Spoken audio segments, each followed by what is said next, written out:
Nós vamos encerrar hoje o livro do Apocalipse, irmão Jean, muito obrigada. Amém.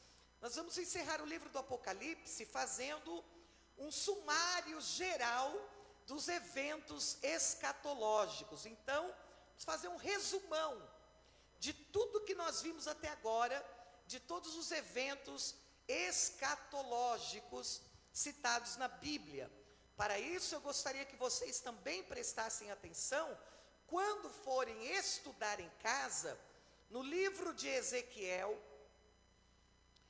principalmente capítulo 38 e 39, é importante vocês estudarem. O livro de Daniel, não se aprende Apocalipse sem ler o livro de Daniel. Amém? Diga assim: Daniel e Apocalipse são livros que precisam ser estudados juntos. Então, vai estudar Apocalipse, primeiro estude o livro de Daniel. O livro de Joel, é importantíssimo que você estude o livro de Joel para estudar o livro do Apocalipse. Livro do profeta Zacarias, importante demais estudar Zacarias, para entender alguns textos do livro do Apocalipse. E Mateus, Evangelho de Mateus, capítulo 24 e o capítulo 25, é importante demais estudar Mateus 24 e também Mateus 25. É muito importante estudar 1ª e 2ª Tessalonicenses. Amém, irmãos? Vai anotando aí para você estudar em casa. E também, por último e não menos importante, a carta de 2 Pedro. Amém? Tem que estudar principalmente o capítulo 3 para você entender o livro do Apocalipse. Amém? Então, esses livros são estudos comparativos com o livro do Apocalipse. Quando você estuda eles e você chega no Apocalipse, você já tem uma organização até cronológica muito melhor dos eventos que estão para acontecer a partir do arrebatamento da igreja. Amém? Então, pegando aí esse link de estudos, você vai estar com uma ferramenta poderosa a respeito de escatologia. Amém? Então, o primeiro evento que nós vemos no livro do Apocalipse, que nós já estudamos aqui, e você que está nos acompanhando pela internet, se você desejar, você pode entrar na fanpage da Igreja Evangélica Belém Efrata. Todo o estudo que nós fizemos aqui sobre Apocalipse está na fanpage da igreja, Igreja Evangélica Belém Efrata, e também no meu canal do YouTube, Robervânia Vieira. Você vai encontrar todo o estudo que a gente está fazendo aqui sobre Apocalipse. Amém? Então, tem alguns irmãos até de fora que têm acompanhado o estudo. Vocês pegam lá logo após o culto, mais tardar amanhã, meio-dia, já está no meu canal do YouTube. Vamos lá. O primeiro evento que nós vimos foi o rapto da igreja. Alguém se lembra onde se dá o arrebatamento da igreja, falando de Apocalipse em ordem cronológica? Quem se lembra? Apocalipse capítulo 4, tá? No verso 1, é a última vez que você vê falar sobre a igreja ali, até o final do Apocalipse, quando Jesus volta a falar na igreja novamente. Então, a partir dali, do capítulo 4, verso 1, os eventos não têm mais nenhum registro de que a igreja do Senhor Jesus estará na terra. Amém? Então, judeus sim, gentios sim, povos e nações sim, mas a igreja não. Então, pelo que aprendemos em 1 Tessalonicenses, pelo que aprendemos em Coríntios, 1 Coríntios 15, pelo que nós vimos, não é? Nos demais livros proféticos do Antigo Testamento, a igreja será arrebatada, e ela será arrebatada antes dos demais acontecimentos que se dão a partir do capítulo 5 de Apocalipse. Amém? Muito bem. 1 Coríntios 15, 51 ao 52, 1 Tessalonicenses 4, versículo 14 ao 16. Segundo evento, em ordem cronológica, julgamento da igreja no tribunal de Cristo para galardão. Irmãos, não se esqueçam que o julgamento da igreja no tribunal de Cristo para galardão, tá? É só para a igreja e é para os que tiveram boas obras. Apocalipse capítulo 19, versículo 7 ao 8. Uma evidência disso, a esta altura dos acontecimentos, é que o linho finíssimo das vestes da igreja são os atos de justiça dos santos. Está lá em Apocalipse 19, 7 e 8. A igreja vai para o tribunal de Cristo. Agora diga assim comigo: tribunal de Cristo é para galardão da igreja. Amém? Então guarda isso aí, anota. Terceiro acontecimento no livro do Apocalipse: as bodas do Cordeiro. Apocalipse 19, versículos 7 e 9. Eu estou te dando agora em ordem cronológica, fazendo o resumo para você em ordem cronológica, para você saber o que é que vai acontecendo depois do quê, para a gente encerrar hoje o livro. Amém? Então, as bodas do Cordeiro, elas ocorrem logo após o arrebatamento da igreja. É a revelação pessoal de Jesus em glória. Você já viu Jesus?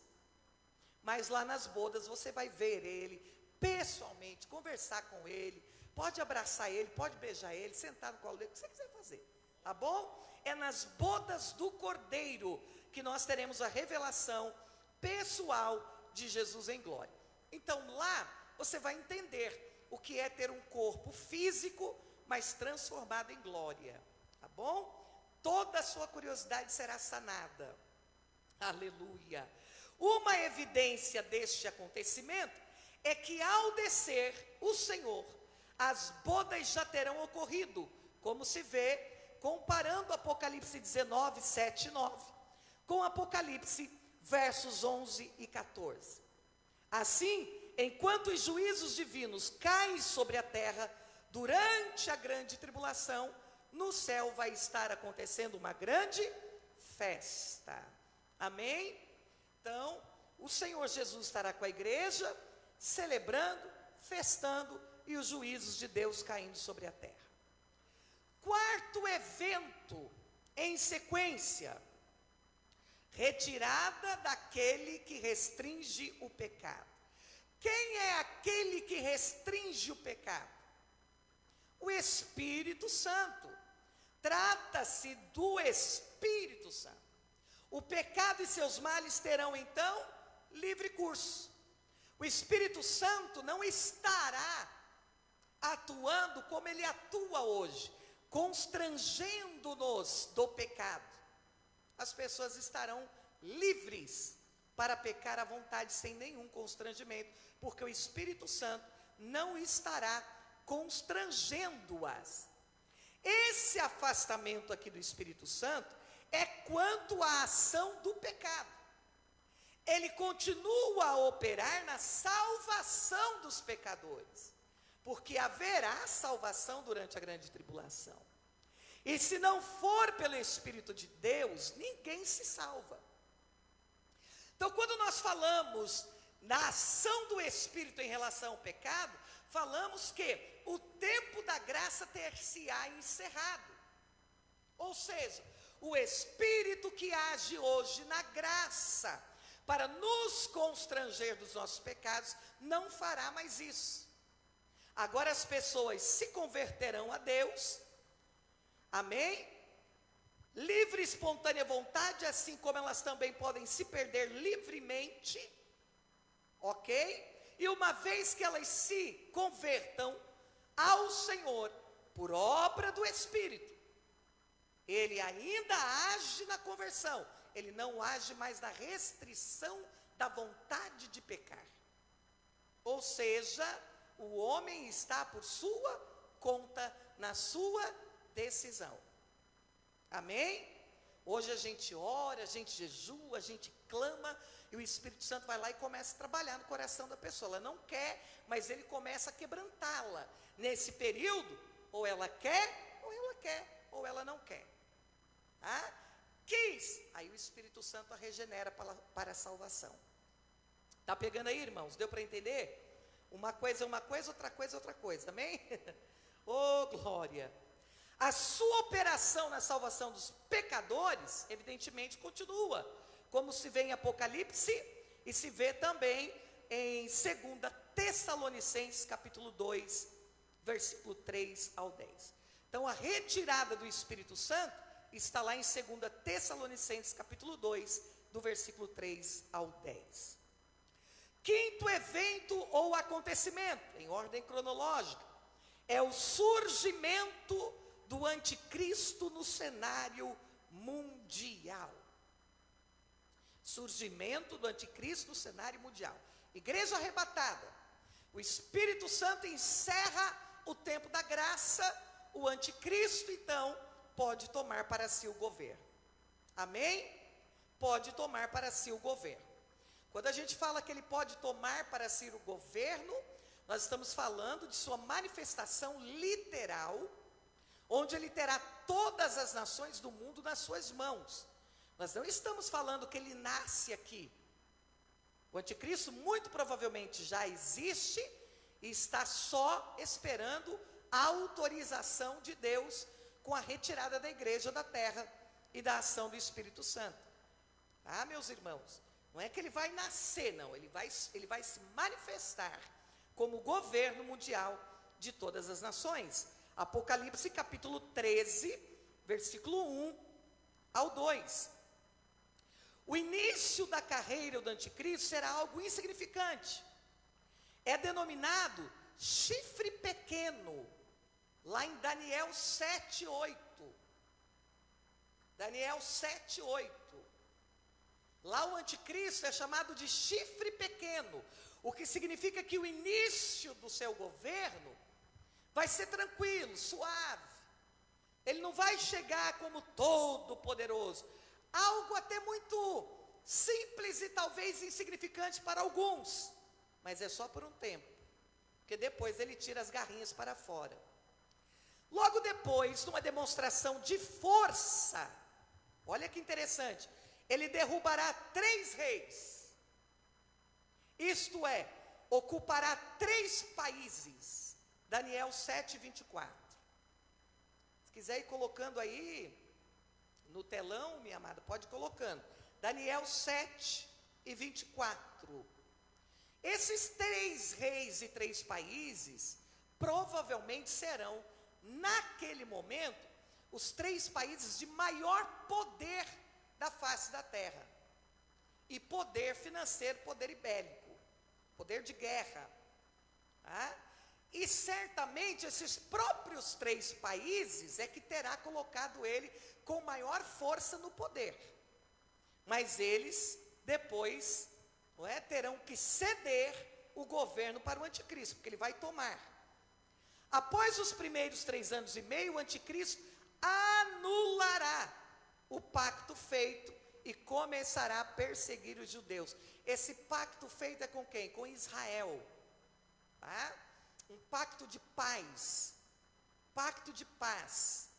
E então Israel será enganado por algumas nações, não é? A gente já vê o começo disso acontecendo. A gente já vê os princípios de toda essa tentativa de aliança acontecendo. Esses países mais fortes vão aliançar Israel. Israel será enganado. Depois o anticristo então quebra a aliança e começa a subjugar o povo judeu. Amém? 8º acontecimento em ordem cronológica. Estou resumindo para vocês todo o livro do Apocalipse. Os juízos do céu sobre os 7 selos de Apocalipse 6. Nós estudamos isso. A essa altura dos acontecimentos, a terra estará sendo atingida pelos juízos divinos sobre os 7 selos do capítulo 6 de Apocalipse. Todo mundo lembra. 1º selo, 2º selo, 3º selo, 4º selo, 5º e 6º selo. até o 7º selo, em Apocalipse capítulo 8, do versículo 1 ao 5. Catástrofes e mais catástrofes. Por que eu não acredito, irmãos, que todos esses acontecimentos na terra já sejam abertura dos selos? Porque ainda é muito pequena a escala, tá? Ainda é muito, o mundo é muito grande, gente do céu. Só o nosso país, quem já saiu aqui para pelo menos 2 estados fora daqui? Né? Então, você vê, são 3 irmãos, nosso país é muito grande. E você vai no estado, você vai numa cidade. Cada estado, quantas cidades tem? Então, as proporções ainda são muito pequenas para já ser abertura de selos. São maquetes, amém? São indícios. Dá para visualizar o que vai ser, na grande proporção que será. Mas ainda não é. Amém? Ainda não é. Ainda não é. Primeiro selo, o anticristo e seu falso milênio por meio de uma paz. Tá? Não aconteceu ainda. Segundo selo, guerra através da terra e muito sangue derramado. À medida que o anticristo galga o poder sobre as nações. Terceiro selo, fome mundial sem precedentes, resultantes da guerra e suas consequências. Estamos agora no mundo com 5 guerras em atividade. O mundo ainda não está passando fome. Ainda tem muita comida, tem muita economia. Os países, por mais quebradinhos que vão se quebrando, ainda se sustentam. Então não é abertura de selo ainda. Não deixa ninguém confundir vocês com isso não, amém? Quarto selo, 1/4 da população da terra é eliminado por fome, peste e guerra. Tivemos algumas pestes, temos algumas guerras, mas a população toda é muita gente. 1/4 da população ainda não foi de uma vez só. Entenda, tem que ser de uma vez só. Aí em pequena escala, claro, né? Só que a proporção que morre gente hoje, irmãos, nasce gente. Se você for nas maternidades agora, é lotada, não cabe. Fora as que ganham em casa e as que ganham e ninguém nem fica sabendo. Tá? Quinto selo, mártires e mais mártires nesse tempo. Estamos lá em Apocalipse 6, 9 e 11. Sexto selo, catástrofes físicas nos céus e na terra. Grandes terremotos, fumaça, cinza, escuridão. Remete lá a Joel. Arremete a Apocalipse 6, 12 e 13. Então a gente não viu isso ainda. Amém? Sétimo selo, Apocalipse 8, do versículo 1 ao 5. Novas catástrofes na terra e comoções nos céus. Amém? Temos tudo isso acontecendo em pequenas escalas, em lugares isolados e de forma esporádica. Quando os selos forem abertos, aí é sobre toda a terra e sobre todas as nações do mundo. Amém, irmãos? Nono acontecimento em ordem cronológica do Apocalipse. As 2 testemunhas e sua missão nos primeiros 3 anos e meio. Quem lembra das 2 testemunhas aí? Isso ocorrerá nos primeiros 3 anos e meio de pacto do anticristo com Israel. Apocalipse 11, do verso 3 ao 12. E aí, quanto às 2 testemunhas, fica aquele ponto de interrogação, né? Quem é? Então, muitos teólogos vão dizer Moisés e Elias, outros vão dizer Enoque e Elias, outros vão dizer é um sistema, e etc, etc, etc, etc. Mas, nós vimos aqui que só saberemos naquele dia, porque tudo que nós falarmos a respeito, por mais que tenhamos indícios dos sinais que elas farão, semelhantes aos sinais dos profetas e aos sinais que eram feitos na lei, nós ainda assim não podemos bater o martelo sobre aquilo que a Bíblia não deu nome. Amém? Então, todas as vezes que nós damos nome a alguma coisa que a Bíblia não deu, nós corremos um sério risco de cometermos uma heresia. Amém? Então, fica aí a critério de cada um acreditar no que quiser. Como não está escrito, eu prefiro aguardar.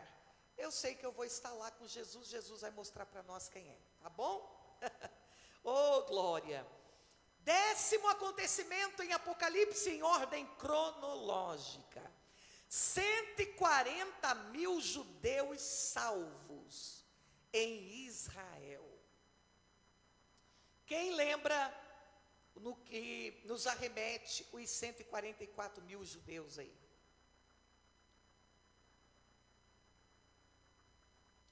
Doze de cada tribo, 12 representantes de Israel, 12 portas, né? Jerusalém com 12 portas. A Jerusalém de hoje velha só está com 8 portas, mas ela tem 12 portas. Os 144 mil salvos são muito citados pelos testemunhas de Jeová. Para os testemunhas de Jeová, só estes 144 mil se salvam, só eles é que vão aos céus conhecer Deus. Os demais todos não sei onde vão parar. Eles ainda não explicaram para a gente. Mas 144 mil os moradores de Balneário. É muita pouca gente, né, irmãos, para conhecer Deus. Oh, aleluia! Salvos são 144 mil judeus, dentre as 12 tribos, para testemunharem na terra. Mais tarde, Apocalipse 14, do verso 1 ao 5, eles vão aparecer no céu triunfantes. Amém? Mas a função dos 144 mil judeus salvos é testemunhar Cristo na terra. Amém, irmãos? Nada melhor do que um judeu salvo para ganhar outros judeus. Amém? 11º acontecimento. O anticristo continua a se fortalecer à frente do bloco de 10 nações. 10 nações, as mais poderosas do mundo, é que farão acontecer a ascensão do anticristo. E cada dia que passa, ele vai se fortalecer mais por causa do apoio destas 10 nações. Não há dúvida nenhuma que entre elas, e cabeça de chave, estará a Rússia, estará muito provavelmente China, Coreia do Norte. São nações que não há dúvida que estarão fazendo parte desse bloco, não é? Rússia, principalmente, essa daí é a peça principal nesse grande tabuleiro escatológico. Amém? 12º evento, o bloco de nações do norte, Gog e Magog, a Rússia, também continuará com suas provocações e desafios, logrando adesões do bloco árabe. Se vocês observarem os jornais, já começou a acontecer isso. A Rússia envolvendo-se para fazer mediação nesta guerra que está acontecendo, Israel contra os terroristas do Hamas. Observem que o governo da Rússia já começa a colocar as suas pecinhas no tabuleiro, e a Rússia, sem dúvida, será uma grande mediadora, tá? Fará aliança com o povo árabe para fazer uma mediação de paz, tentando assim, vão conseguir, no princípio, enganar o povo de Israel. Amém, irmãos? Tudo aqui em ordem para vocês. 13º acontecimento em ordem cronológica, a igreja falsa mundial. Aqui surge uma igreja que ela vai se projetar numa ação ecumênica. Ecumenismo é obra do anticristo, não é obra de Deus. Esse negócio de todas as religiões subindo no mesmo palco e cada um prestando um culto no mesmo lugar na mesma hora, isso é coisa do anticristo. Isso não é coisa de Deus, não. Tá? Então, nesse momento da história, igrejas do mundo todo se unirão, todas as religiões, formando uma só religião. Aí facilita o trabalho do anticristo. Ok? Vai ser um pouquinho de cada denominação vai se unir e vão se fortalecer como uma única religião do mundo. É o que tentam fazer hoje. já tentam promover uma única religião, uma única forma de pensar. Tá? Essa palavra que Deus é amor, todos os caminhos levam a Deus, porque se a gente tem Deus, então tem que amar, e amar para eles é aceitação de tudo e de todos. Isso já é uma mensagem do anticristo, já é uma teologia anticristo. Então não se enganem, só um caminho leva ao céu: Jesus Cristo de Nazaré. Deus é amor, mas o amor não aceita tudo e não é complacente com tudo. O amor, por ser amor, ele traz exortação, ele traz advertência, ele traz o castigo, a disciplina, porque a Bíblia diz que aquele que ama, ele exorta, e o pai só corrige o filho que ele ama. Então a gente tem que ter cuidado, irmãos, com essa mensagem do anticristo, amém? 14º evento do Apocalipse, a pregação do evangelho do reino. Será pregado em toda parte pelos judeus salvos. Mateus capítulo 24 e o versículo 14. Eu já falei para vocês, mas eu vou reforçar. Mateus 24 é um texto que ele tem poucos versículos que se referem à igreja, e todo o seu texto, na sua maior parte, é para Israel, não é para a igreja. Então não confundam o texto de Mateus capítulo 24, amém? Então haverá pregação do evangelho? Haverá, e os judeus estarão pregando nesse momento, os judeus salvos. Depois disso, 15ª parte, Gog e Magog invadem Israel. Isso aqui é forte. Gog e Magog invadem Israel. Em outras palavras, a Rússia e seus aliados invadem Israel, mas são destruídos sobrenaturalmente por Deus. Ezequiel capítulo 38 e Ezequiel capítulo 39 vai falar sobre essa guerra aí, do Gog e Magog, que é a Rússia invadindo Israel com os seus aliados. Hoje nós ouvimos falar em conflito leste-oeste, mas naquele momento será norte e sul. Daniel capítulo 11 e o versículo 40. Percebam que os sinais, eles já começam a acontecer, porque nós vemos nesta guerra de Israel, que os ataques, eles estão concentrados no sul de Israel, que é a faixa de Gaza, e no norte de Israel. Então está no sul, onde estão os terroristas do Hamas, e no norte, onde estão os terroristas do Hezbollah. Então percebam que aqui você já vê a Bíblia, a palavra de Deus, cumprindo sua promessa, cumprindo seus escritos, né? Então já foi dado aqui o pontapé.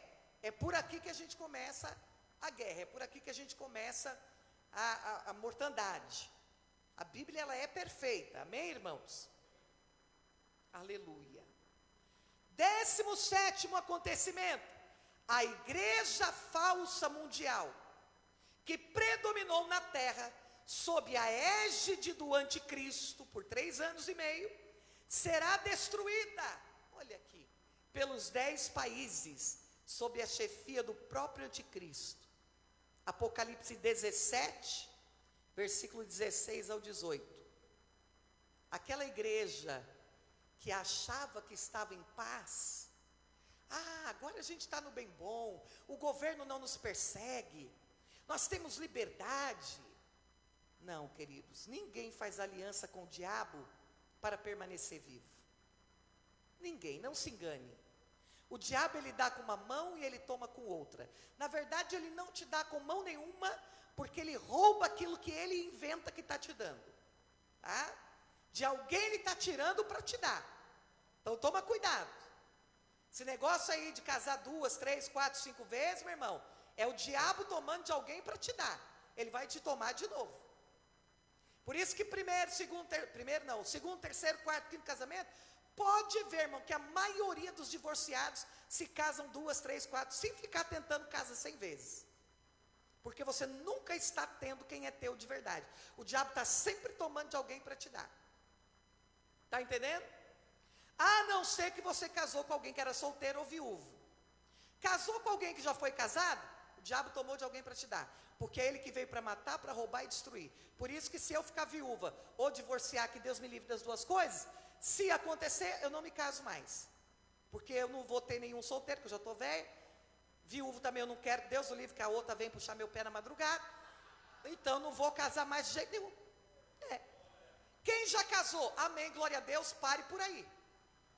Outro dia a pastora Elisângela deu um estudo aqui, o irmão se ofendeu, ficou bravo.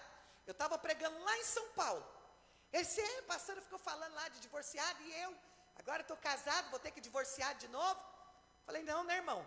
Onde é que você já viu a Bíblia dizer que você conserta um erro cometendo outro? Né?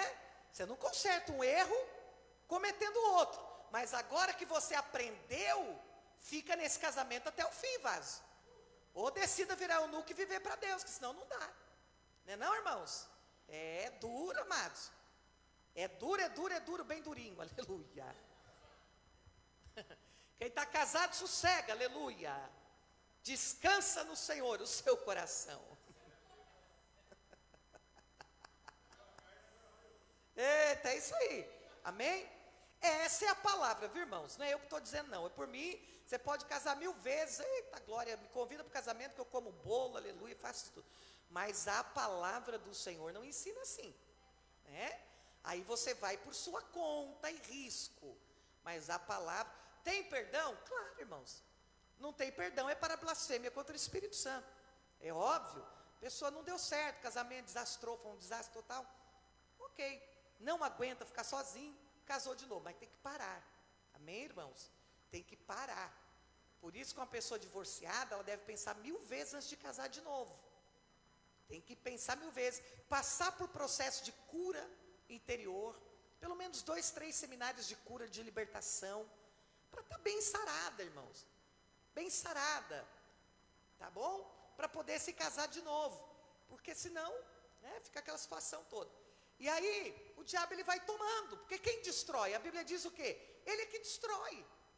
Prazer do diabo é acabar com o casamento da gente mesmo. Ele é que mata, ele é que rouba. Então não pega nada que o diabo quer te dar, não. Tá bom? Nem no financeiro, nem no emocional, nem nada, irmãos. Até no ministério você tem que cuidar, porque tem coisa que é o diabo que está botando na sua mão. Amém? Tem coisa que é o diabo que está botando na sua mão, e aí você pensa que é Deus, é porque eu estou fazendo para Deus, porque a obra é de Deus. Cuidado. Às vezes o inimigo está tentando te envolver tanto na obra, e está tirando você de Deus, está roubando você de Deus. Tem que tomar muito cuidado com isso, amém? Então a igreja falsa acha que está numa boa. Aí o anticristo vai se levantar com as 10 nações e vai perseguir ela, vai destruir ela. Eita, meu Deus, tenha misericórdia. Apocalipse 17, 16 e 18. Irmãos, vou falar uma coisa aqui para vocês. Não é política, tá, irmãos? Não se escandaliza. E também vai orar e vai caçar o que fazer quem se escandalizar. Ai, Deus que me perdoe. As pessoas só não se escandalizam com o pecado delas. Tudo que a gente fala, eles escandalizam. Vocês viram quantos pastores que apoiaram o Lula? Vocês viram? Esses dias um do grande apoiador dele estava na internet pedindo R$1 para o povo, porque precisava fazer uma cirurgia e não tinha dinheiro. Todos abandonados. Todos abandonados. Nenhum ganhou cargo para nada. Foram esquecidos. Estão tudo decepcionados. Igreja vendida. Igreja vendida. E ó, quem se vender para o Bolsonaro também, igreja vendida. Não ganha nada, só toma lambada. Porque não é sobre político, irmãos, é sobre a falsidade de você acreditar que um partido político vai te beneficiar em alguma coisa, quando você tem um Deus Todo-Poderoso, que é Senhor dos senhores e governo sobre todo o governo. Amém? Aplauda Jesus com alegria. Eita glória! No lugar dessa falsa igreja, que já é falsa e ainda vai ser destruída, porque nem o diabo aceita pirataria. Vocês já perceberam isso? Que nem o diabo gosta do que não presta. Vai no terreiro e pede para fazer um trabalho. O que o diabo quer? Ele quer do melhor uísque, ele quer a galinha, ele escolhe a cor da galinha, a raça da galinha. Ele não quer cigarro de R$5, ele quer charuto, que é mais caro. Só coisa boa. Quando está aí a virada do ano, o diabo pede o quê? Rosas, bonitas, caras, oferendas, manjares. Nem o diabo quer o que não presta, irmão. Por isso uma igreja que não presta, não vai servir nem para o diabo. Isso é muito forte. É por isso que Deus fala que o morno, ele vomita na boca dele, porque nem o diabo quer. A gente tem que prestar muita atenção nisso, irmãos. Não nos vendamos por nada e por ninguém, por dinheiro algum, por cargo algum, por mérito algum, por nada. Seja você mesmo em Deus. Aí o que vai acontecer? Como a igreja falsa foi destruída, o povo vai se voltar agora numa adoração compulsória à besta, promovida pelo líder religioso denominado falso profeta. Falso profeta implica religião. Apocalipse 13, 8 até o 17. Essa religião falsa, essa religião que tudo pode, essa religião, não é? Que abre o portal do inferno para as pessoas irem direto para lá. Essa religião aí que vai enganar e o povo vai adorar a besta compulsoriamente. Vai ser uma coisa de louco. Amém? Uma vez que a igreja falsa, a super igreja, na metade da tribulação, for destruída, o único culto que será permitido será a adoração à besta. Apocalipse 13, 8. A gente já estudou isso, estou só lembrando vocês. Amém? Computadores cada vez mais sofisticados controlarão a população da terra, de modo que quem não adotar a nova religião não possa comprar nem vender, seja para o sustento da família, seja para comercializar. As duas testemunhas, então, aqui nesse período, no início desse período, serão mortas, ressuscitarão à vista de todos e subirão ao céu. Aí o Senhor tira elas. Isso aqui, irmãos, deixa eu dar um link para vocês aqui. Isso aqui é mais uma demonstração do arrebatamento da igreja. As duas testemunhas estão pregando. Quando a falsa igreja for destruída e todos começarem a adorar só a besta, onde de fato o anticristo então vai estar com tudo, perceba que Deus então tira as duas testemunhas da terra. É por isso, irmãos, por mais esse sinal, que eu não acredito que a igreja passe pela grande tribulação. Deus não permitiu, nem as duas testemunhas ficar, vai permitir uma igreja todinha, de milhares e milhares e milhares de santos, serem governados pelo anticristo? De maneira nenhuma. Amém? Eles passam um período de tempo, e aí quando o anticristo, você está pegando o link ou você está viajando, irmão? Está comigo aqui, amém? Está entendendo? Eles passam por um período de tempo pregando. Quando o anticristo então destrói todo tipo de adoração e tem que adorar só ele, Deus retira eles da terra. Assim como nós, a igreja, estamos por um período adorando, louvando. Tem a igreja verdadeira, a falsa, mais ou menos, entendeu? Está tudo junto e misturado. Mas quando o anticristo se manifestar e tomar o governo, o Senhor, nos leva. Amém? O Senhor nos leva. E por que a gente não vai estar durante a grande tribulação pregando? Porque a Bíblia diz que é só duas testemunhas. É dois. Quem prega? Anjos. Quem prega? Judeus. Quem prega? As duas testemunhas. Não tem uma citação no livro do Apocalipse da igreja do Senhor pregando. Então não é possível, irmãos. Não aguento, aleluia. Não aguento. Irmão, se a Bíblia citasse, mas pelo menos uma pequena frase da igreja na grande tribulação, eu diria, não, a gente vai passar. Mas não cita. Amém? Não é para nós, quem quiser ficar também tem a total liberdade, né? É só se inscrever, meu irmão, porque a fila é grande. 18º acontecimento do livro do Apocalipse. Talvez nesses tempos dos quais estamos falando, os 144 mil judeus serão martirizados, como dá-se a entender em Apocalipse 14. De igual modo, serão martirizados os gentios que professarem a sua fé em Cristo. Amém? Como a adoração aqui se volta só para a besta, Deus traslada por arrebatamento as duas testemunhas, elas ressuscitam e são glorificadas ao céu. Nesse período aqui, então, capítulo 14 dá a entender que os 144 mil judeus, que também pregam durante a grande tribulação, serão martirizados, assim com eles também alguns gentios. Amém, irmãos? Acontecido isso, vem os juízos mais fortes sobre a terra. 7 trombetas, 19º evento escatológico do Apocalipse. Primeira trombeta, saraiva, fogo, sangue sobre a terra. Apocalipse 8, 7. Segunda trombeta, algo como uma grande montanha cai no mar. Aí é 1/3, mais 1/3, mas é 7 vezes 1/3 de tudo que tem na terra sendo destruído. Terceira trombeta, quarta trombeta, quinta trombeta, sexta trombeta, sétima trombeta. A sétima trombeta, ela introduz os últimos e os piores juízos de Deus sobre o reino do anticristo. Ela introduz as 7 taças. Amém? As 7 taças.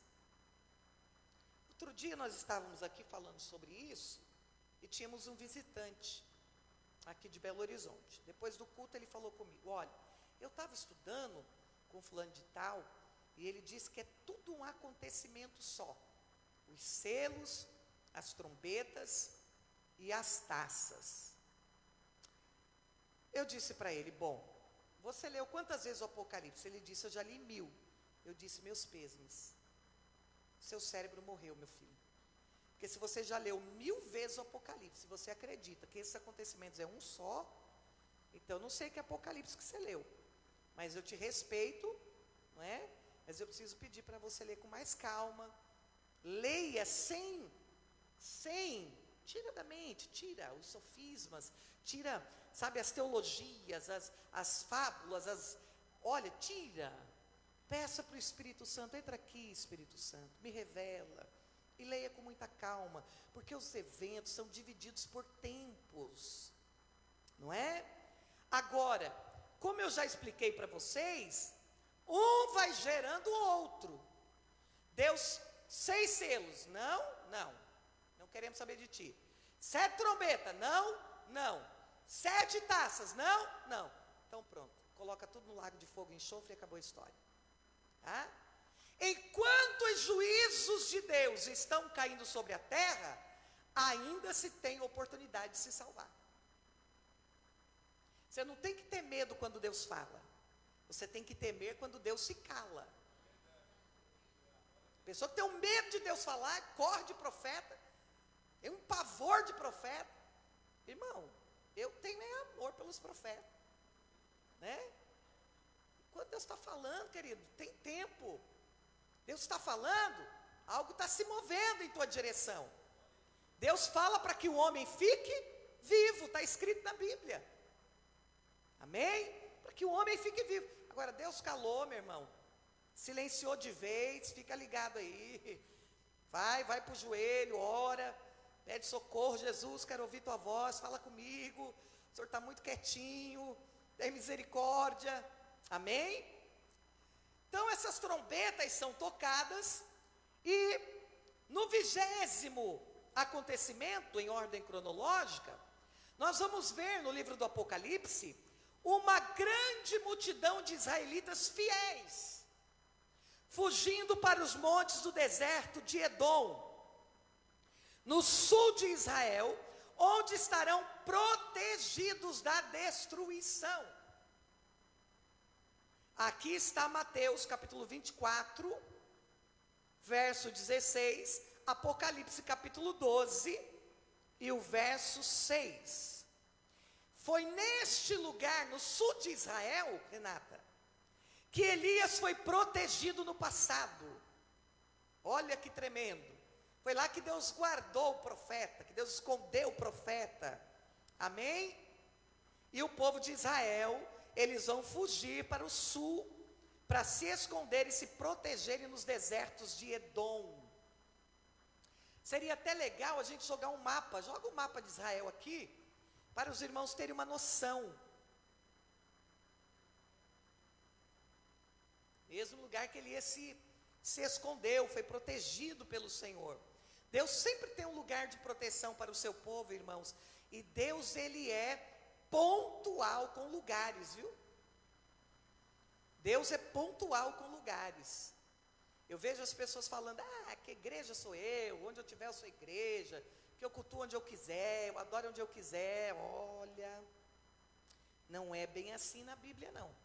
Deus sempre teve lugares que ele determinava para encontro com seu povo, com seus servos, com os seus fiéis. Amém?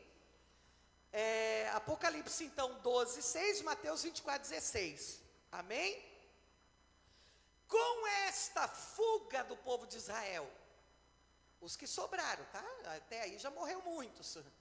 Para o sul de Israel, para Edom, começa então a acontecer o derramar das taças, que é o 21º acontecimento, os últimos juízos divinos sobre o mundo.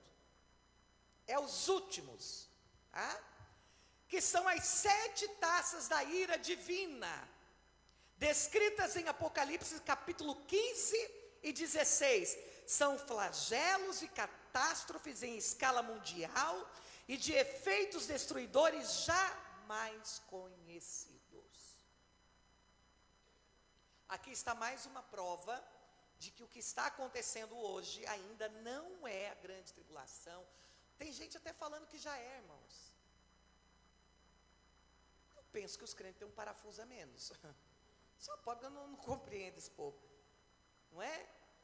Gente, Israel guerreia desde quando?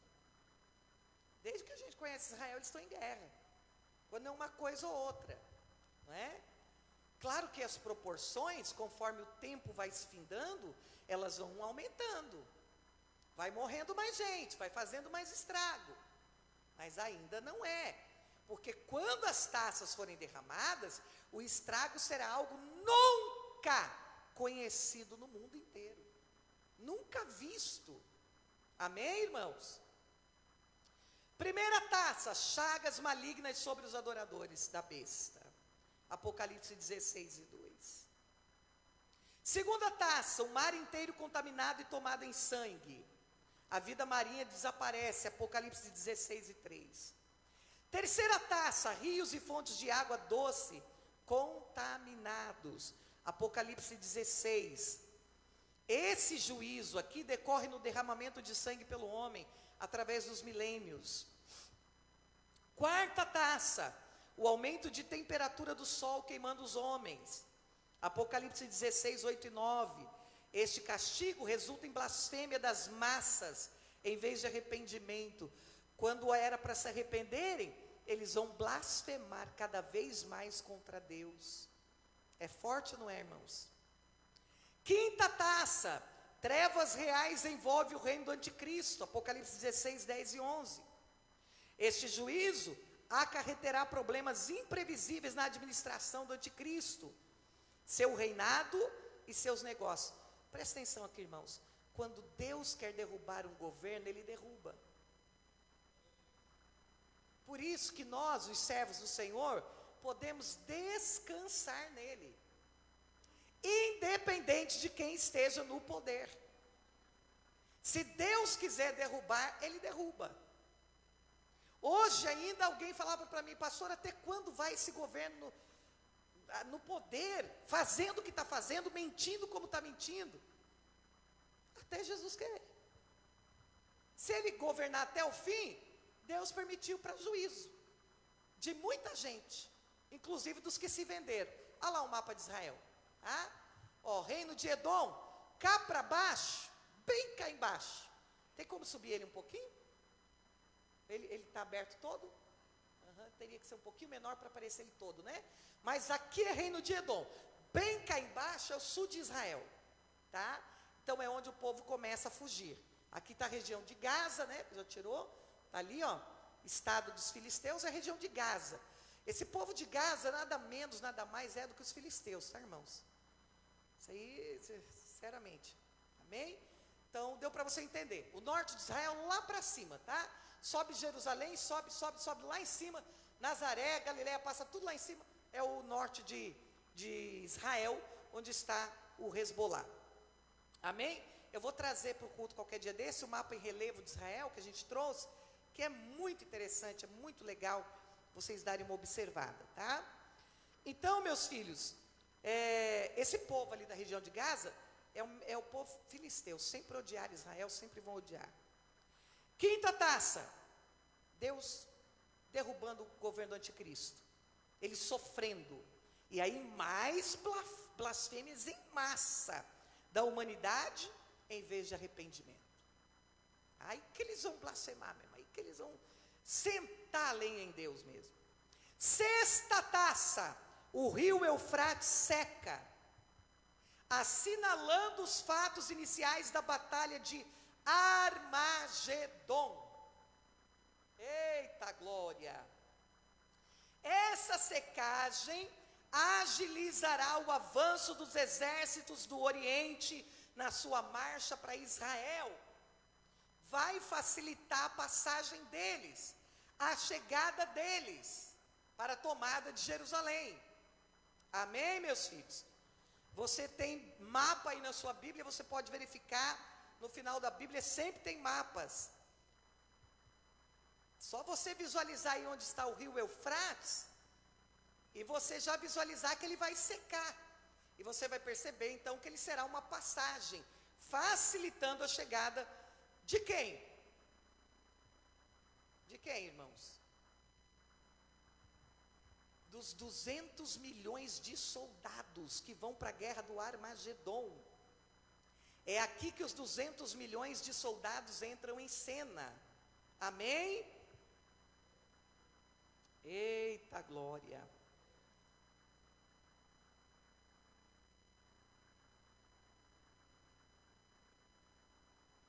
Apocalipse 16, 14 e 16, você vai encontrar referência do Armagedon e do grosso das tropas. Elas ficarão em Armagedon, ao norte de Israel. Parte dessa tropa vai pelo sul, em Edom. Então, Jerusalém fica cercada. Jerusalém, quando você olha o mapa, Israel, na verdade, num todo, ele está cercado de inimigos. Não tem um amigo de Israel ao seu redor. Todas as suas fronteiras são fronteiras de pessoas inimigas. Só para você ter uma ideia. Como Deus ama esse povo. Porque Deus tem sustentado e guardado eles. Ô pastor, liga esse ventilador para mim um pouquinho, faz favor. Sétima taça. Um terremoto mundial convulsionará violentamente toda a terra, anunciando o fim do mundo. Apocalipse 16, 17 ao 21. Espetaculares mudanças ocorrerão na superfície da terra, destruindo cidades, abaixando montanhas, elevando planícies e alterando todo o contorno dos mares. A terra não será mais como ela é vista dos satélites hoje. Provavelmente onde hoje tem muitas montanhas haverá mares, onde há mares haverá montanha. Amém? E quem tiver acesso à documentação antiga dos satélites, as fotos, vai olhar e vai dizer, mudou tudo. Deus tirando tudo do lugar, porque haverá uma grande transformação. Céus e terras, novos céus e nova terra, tudo transformado. E tudo que Deus está transformando, primeiro Ele tira tudo do lugar. E é por isso que temos dificuldade com o processo de transformação, porque não queremos permitir que Deus mexa naquilo que para nós está cômodo, que para nós está melhor assim, está mais fácil. Mas Deus, quando quer transformar, Ele tem que tirar tudo do lugar. Amém? Eita glória! O Senhor fala conosco, aleluia. 22º, já estamos quase terminando, evento. A quase destruição de Israel. Zacarias 13:8. Os judeus lutarão desesperadamente. Aqui sim será grande o morticínio em Israel. A capital, que é Jerusalém, será tomada com requinte de perversidades, vandalismo, abuso contra a população, especialmente mulheres. Vamos ler Zacarias 14:2, rapidinho.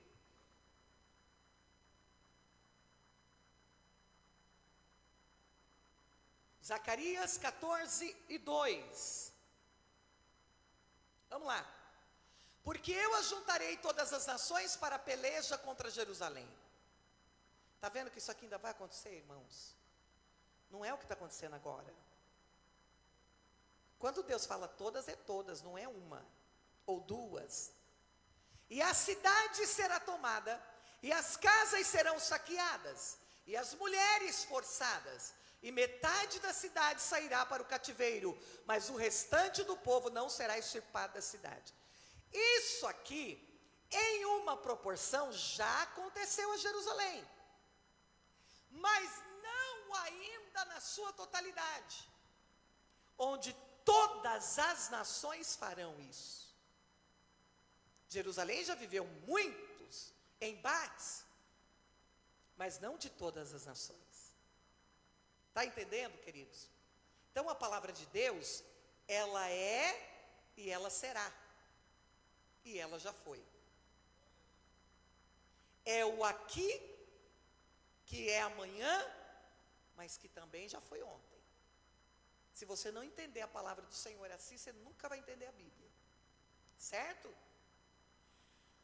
Quando eles não aguentarem mais, eles clamarão por socorro. Isaías 64, do verso 1 ao 12. Aí Israel, os judeus começam a clamar a Deus. A presença e a palavra da boca do Senhor eliminarão num instante os exércitos do anticristo. Eita Deus poderoso. 2 Tessalonicenses 2:7. Apocalipse 19, 11 ao verso 21. Oh glória, aleluia. A presença e a palavra que sai da boca do Senhor destruirá. Tudo se fez pelo poder da palavra, sim ou não? E haja e ouve, haja e ouve. Também pelo poder da palavra, exércitos inimigos de Deus serão destruídos. Amém? Deus não vai precisar colocar soldadinho, cada um com uma espada na mão, lutando. Não, não, não. Pelo poder da palavra, da espada afiada que sai da sua boca, o exército do anticristo será destruído. Oh, glória! Que poderosa é a palavra do Senhor. Vamos ler? Vamos ler esse verso, Apocalipse 19, 11, 21. 2 e 7. Apocalipse 19, do verso 11 ao 21. Para nós já, falta só mais 1, 2, 3, 4, 5, 6, 7, 8, aleluia. E vi o céu aberto, e eis um cavalo branco. E o que estava sentado sobre ele chama-se Fiel e Verdadeiro. E julga e peleja com justiça. Lembra que aqui é o cavalo de Jesus, não é o cavalo branco lá, amém? Que saiu para pelejar, não é? Não faz parte dos 4 cavaleiros, que é outra tribulação. Que tem gente que confunde esses cavalos, que eu vou te falar, só Jesus na causa. Outro dia um cara foi na internet bater num compositor que gravou uma música e compôs sobre o cavalo branco.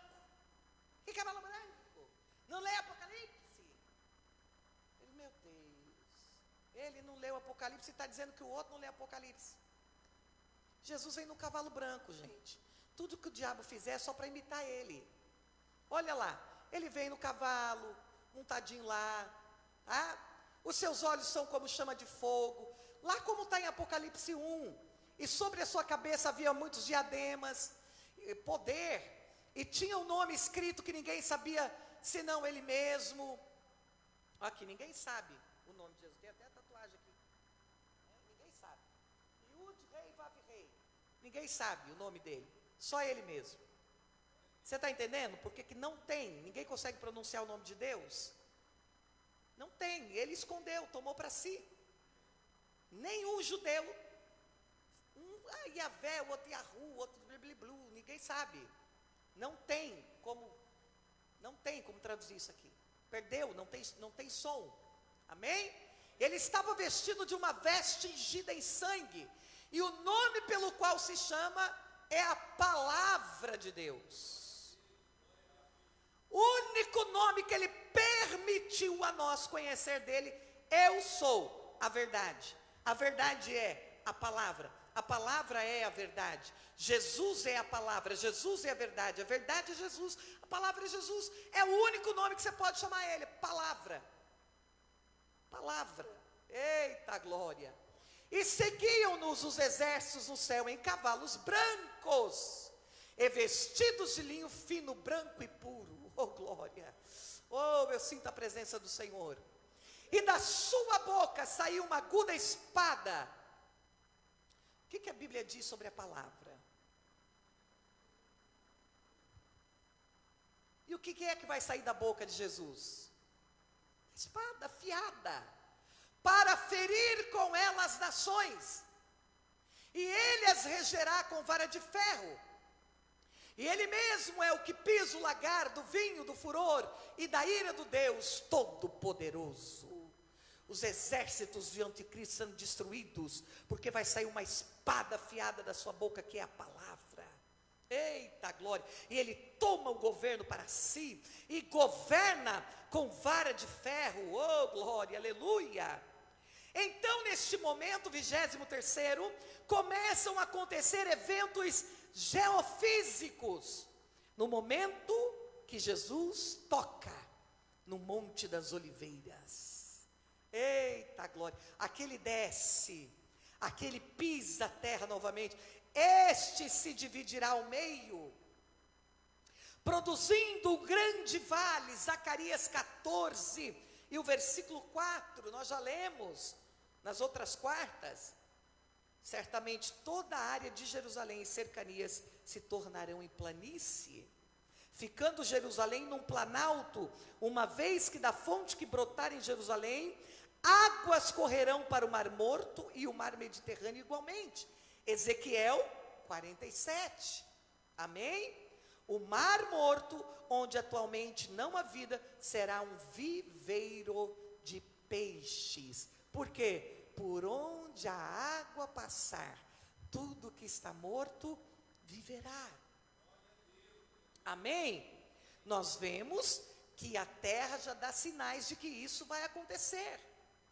Porque quando você percorre a região do Mar Morto, você vai encontrar muitos lagos que estão sendo formados, onde já se encontra peixes. Presta atenção, no Mar Morto ainda não tem vida, mas ao seu redor, você vai encontrar pelo caminho vários bolaines, que eles chamam, que já têm vida, que já tem peixes. É só você acompanhar os nossos queridos que fazem vídeos em Israel, como a Aline em Israel, para mim é a melhor, que eles vão mostrar para você, você vai acompanhar e você vai ver que maravilha. Mas isso, neste momento aqui dos acontecimentos, ocorrerá com o próprio Mar Morto. Ele vai receber o rio que sai de Jerusalém. Eita glória! E desce, é uma descida mesmo, Quando você olha o mapa, você vai ver que Jerusalém está bem cá no meio, e desce até chegar no Mar Morto. Então essa água vai chegar lá, e muitos peixes haverá vida. Amém, irmãos? Tão logo isso ocorra, Jesus venha, divida o Monte das Oliveiras, estabeleça o seu governo, então nós teremos o julgamento das nações viventes. Diga assim: julgamento das nações viventes. Quem são estes? São os que escaparam da tribulação. Agora eles vão ser julgados. A base desse julgamento será a maneira como as nações trataram os irmãos dos judeus. Os irmãos de Jesus, que são os judeus. E aí, irmãos, não vai ser brincadeira. Nações serão poupadas. E ingressarão no milênio, porque protegeram os judeus. E lamentavelmente, esse nosso presidente, que é só Jesus, para ter misericórdia dele, continua a falar mal de Israel, continua a se levantar contra Israel. Ele não sabe nem que briga ele está se metendo. Ele não tem nem noção. Que Deus tenha misericórdia do Brasil e que não impute sobre nós os delírios deste presidente que está no poder. Amém? Nações serão também destruídas nesse julgamento.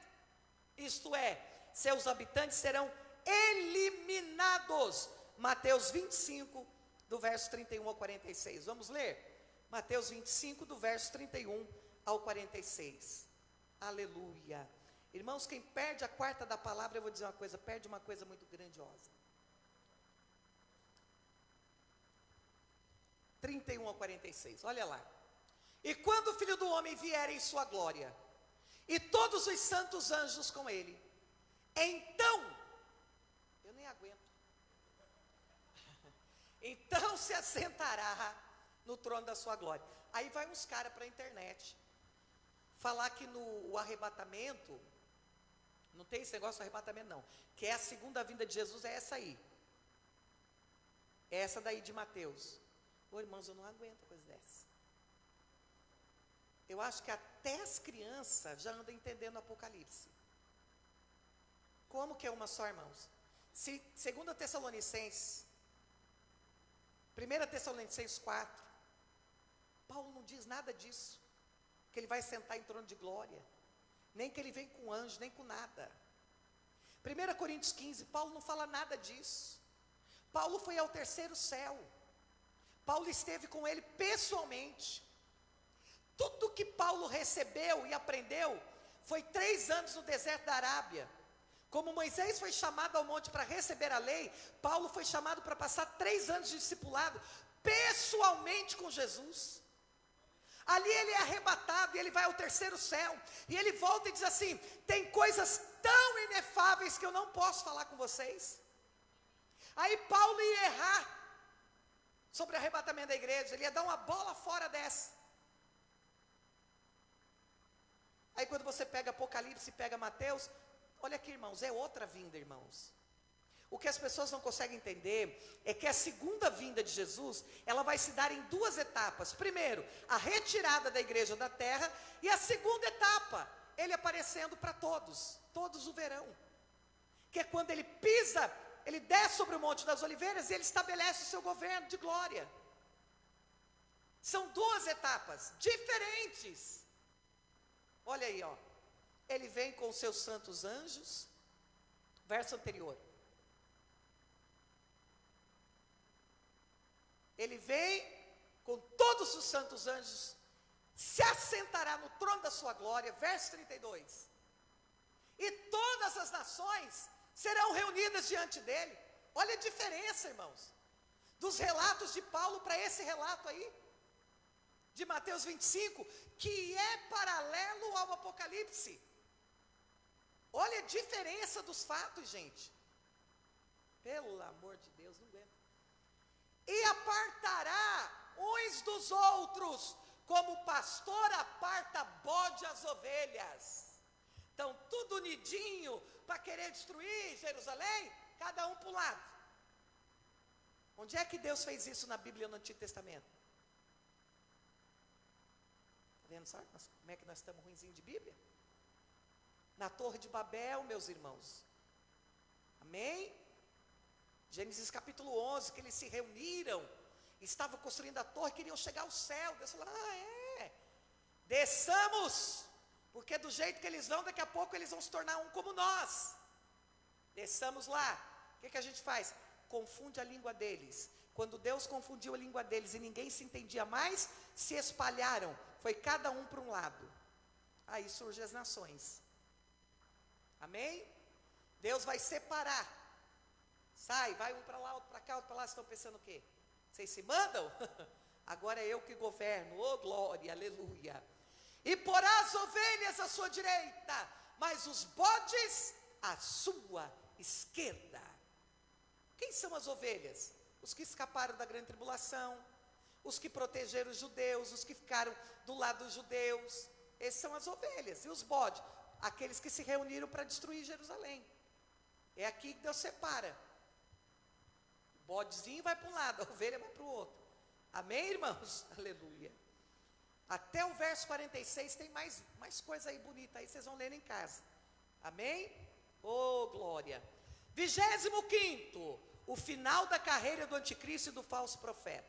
Depois desses acontecimentos, eles serão imediatamente lançados no lago de fogo e enxofre, após a descida de Jesus à terra. Amém? Então, acabou para eles. Não mandam mais nada, não operam mais nada.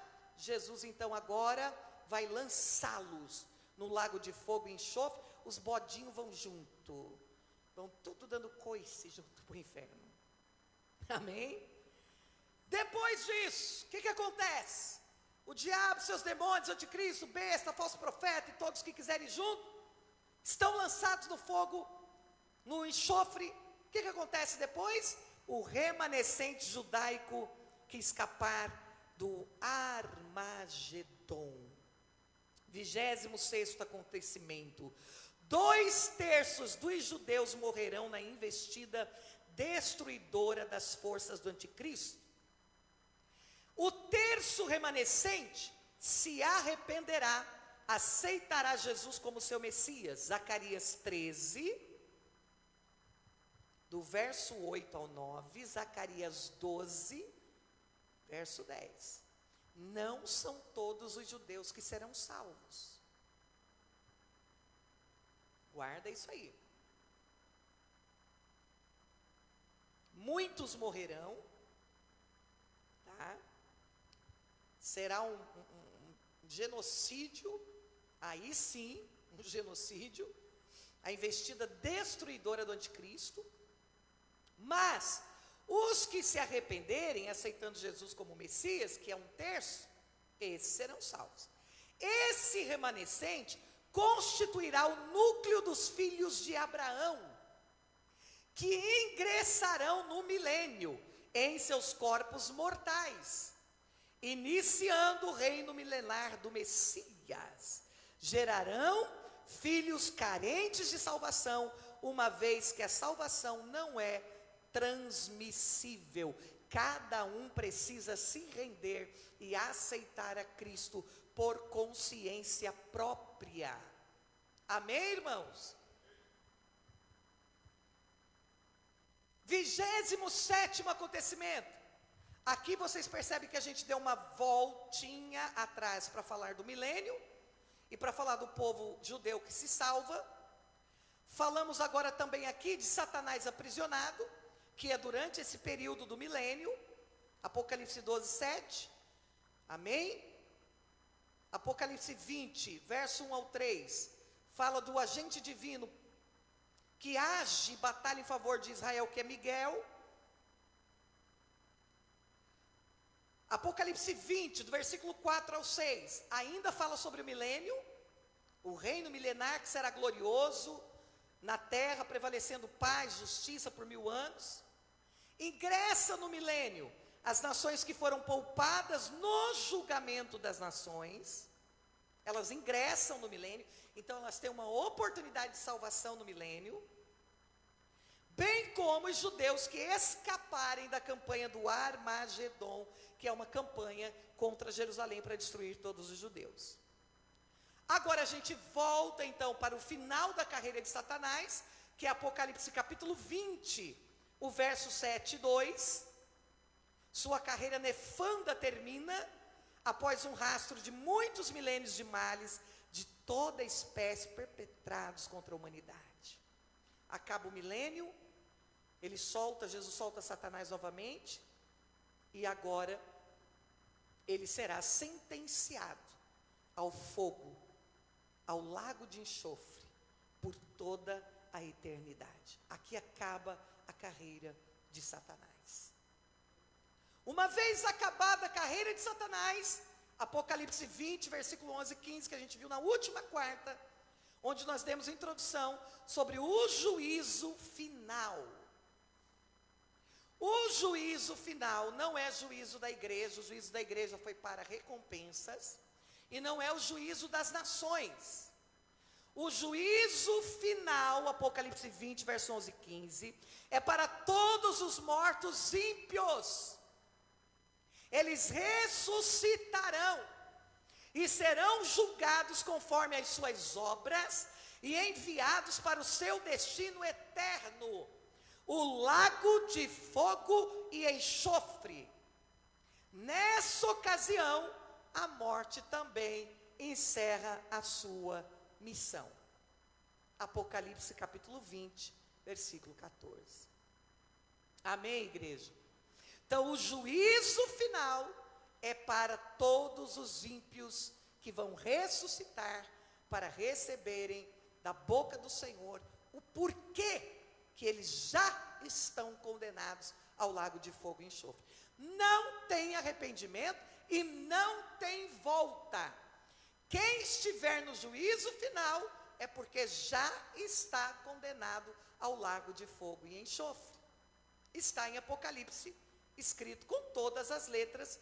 Amém? Apocalipse 20, do verso 11 ao 15. Quarta passada a gente já leu, não há necessidade de repetir agora. Você que está na internet, depois volta o vídeo e anote todos os versículos. Amém? E por fim, vamos ficar em pé? E por fim, Apocalipse capítulo 21. Oh, glória! Aleluia! Eu quero ler com vocês Apocalipse capítulo 21 e o verso 21. Olha que coisa tremenda, tremenda e extraordinária. Aleluia! A graça de nosso Senhor Jesus Cristo seja com todos vós. Ponto. Amém com letra maiúscula. Este amém é o próprio Senhor Jesus Cristo. Ele é o amém do começo, ele é o amém do meio e ele é o amém do fim. O último acontecimento escatológico é novos céus e nova terra. Novos céus e nova terra. Apocalipse 21 e 22. E nela não vi templo, porque o seu templo é o Senhor, Deus Todo-Poderoso e Cordeiro, e a cidade não necessita de sol nem de lua, para que nela resplandeçam, porque a glória de Deus a tem iluminado, e o Cordeiro é a sua lâmpada. E as nações andarão à sua luz, e os reis da terra trarão para ela a sua glória e honra, e as suas portas não se fecharão de dia, porque ali não haverá noite, e a ela trarão a glória e a honra das nações, e não entrará nela coisa alguma que contamine e cometa abominação e mentira, mas só os que estão inscritos no livro da vida.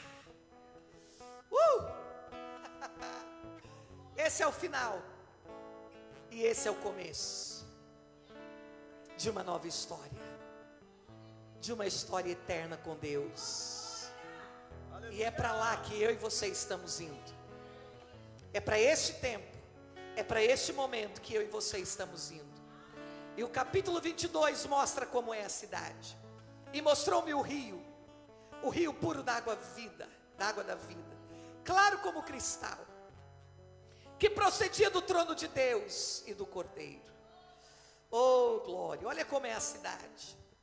E no meio da sua praça, de uma e de outra banda do rio, estava a árvore da vida, aquela que Adão e Eva não comeram, e não puderam mais comer, porque comeram da árvore do conhecimento do mal, do bem e do mal, e foram expulsos do jardim. Que produz 12 frutos, dando seu fruto de mês em mês, e as folhas da árvore são para a saúde das nações. E ali nunca mais haverá maldição contra alguém. Meu Deus, irmão, vai dando glória. Aleluia! E nela estará o trono de Deus e do Cordeiro, e os seus servos o servirão. Essa é a nova Jerusalém. Essa é a cidade santa que desce do céu. Eita! E verão o seu rosto, e na sua testa estará o seu nome.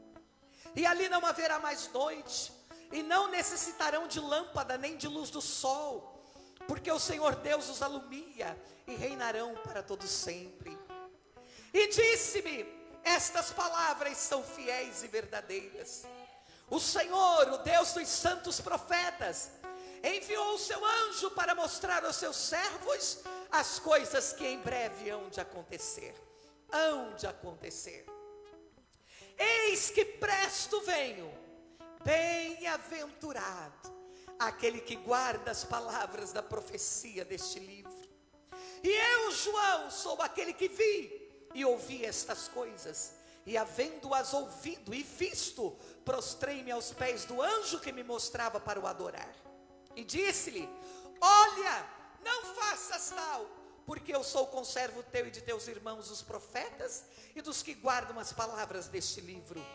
Adora a Deus. E disse-me: não seles a palavra da profecia deste livro, porque próximo está o tempo. Quem é injusto, faça injustiça ainda. E quem está sujo, suje-se ainda. E quem é justo, faça justiça ainda. E quem é santo, seja santificado ainda. E eis que cedo venho, e o meu galardão está comigo, para dar a cada um segundo a sua obra. Eu sou o alfa e o ômega, o princípio e o fim, o primeiro e o derradeiro. Bem-aventurado aqueles que lavam as suas vestiduras no sangue do Cordeiro, para que tenham direito à árvore da vida e possam entrar na cidade pelas portas. Ficarão de fora os cães, e os feiticeiros, e os que se prostituem, e os homicidas, e os idólatras, e qualquer que ama e comete a mentira. Eu, Jesus, enviei o meu anjo para vos testificar estas coisas nas igrejas. Eu sou a raiz e a geração de Davi. Eu sou a resplandecente estrela da manhã. E o Espírito e a esposa dizem: vem. E quem ouve diz: vem. E quem tem sede, venha. E quem quiser, tome de graça da água da vida. Porque eu testifico a todo aquele que ouvir as palavras da profecia deste livro, que se alguém lhes acrescentar alguma coisa, Deus fará vir sobre ele as pragas que estão escritas neste livro. Eita, meu Deus! E se alguém quiser tirar quaisquer palavras do livro dessa profecia, Deus tirará a sua parte da árvore da vida e da cidade santa, que estão escritas neste livro. Aquele que testifica estas coisas diz: certamente cedo venho. Amém. Ora vem, Senhor Jesus.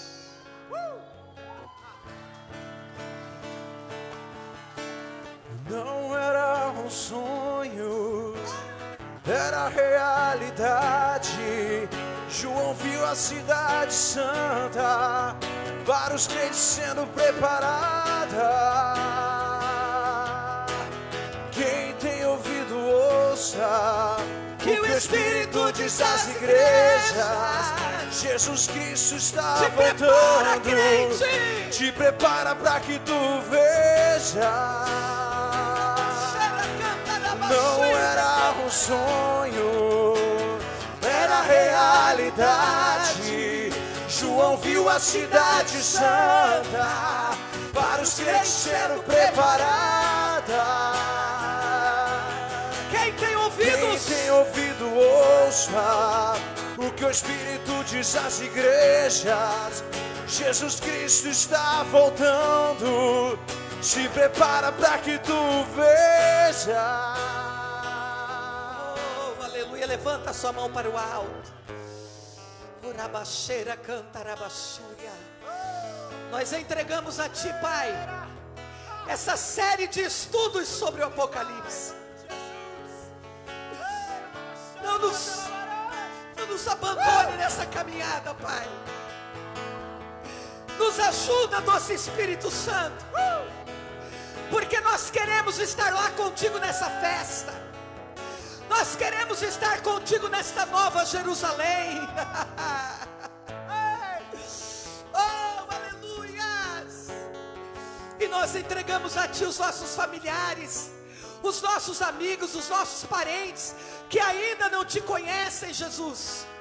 Nós oramos pela salvação daqueles que ainda não creram, daqueles que ainda não foram alcançados por Ti, porque nós queremos eles conosco nessa grande festa. Em nome de Jesus. Oh, arabaxuide, cantarabaxuide, cantarabaxura, badalha. Eu creio, papai. Eu creio no livro do Apocalipse, papai. Eu creio, papai. E eu Te dou graças pelo privilégio de termos podido, de uma forma bem objetiva, resumida, mas não menos importante do que esse livro é, termos tido o privilégio de estudá-lo, Pai. Obrigada por esses irmãos que amam a Tua palavra, que não perdem a quarta da palavra. Fortaleçam-os, Senhor. Aleluia. Arabaxúria, cantarabaxéria, cantarabaxúria. Maravilhoso conselheiro, dá-nos fome cada dia mais pela Tua palavra, Pai. Em nome de Jesus, eu abençoo a Tua igreja. Amém. E graças a Deus.